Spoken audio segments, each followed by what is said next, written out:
We are continuing to look at the dollars that were appropriated to the Department of Homeland Security through the Big Beautiful Bill. And the border wall still needs to be finished as far as infrastructure. And also, when the last border wall was built during the first Trump administration, the structure was completed, but the technology around it was not fully implemented. So we still need to deploy a lot of the surveillance, the cameras, and the ability to have the kind of security system in place around the wall to make sure that we truly have a secure border far into the future. So we'll evaluate that, and absolutely the President is encouraging everyone to not just look at the dollars that were appropriated, but how can we save as much as possible that doesn't need to be spent and be accountable to the taxpayers.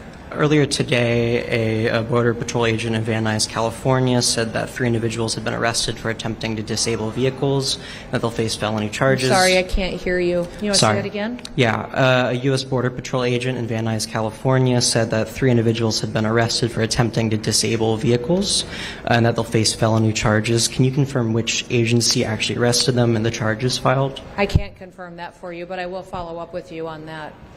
Yes.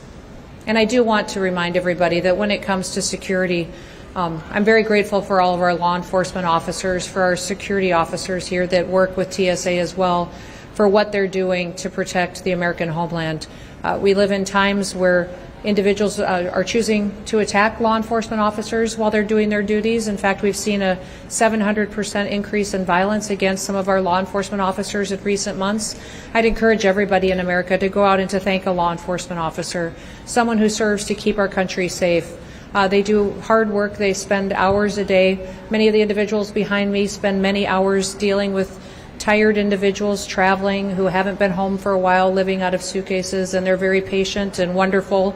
If we have an opportunity to thank them for what they're doing, that would be a wonderful thing that we could do.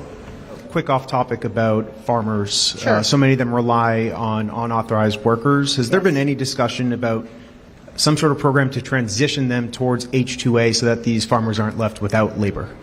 No, some of the discussion when working on some of our labor force in the country, and especially in regards to farmers, under the Department of Homeland Security, I, as a secretary, have the authority to go forward and to administrate H-2A visas. And so we'll be working on those and making sure that we're helping to meet the needs of the labor force that farmers and ranchers need across this country.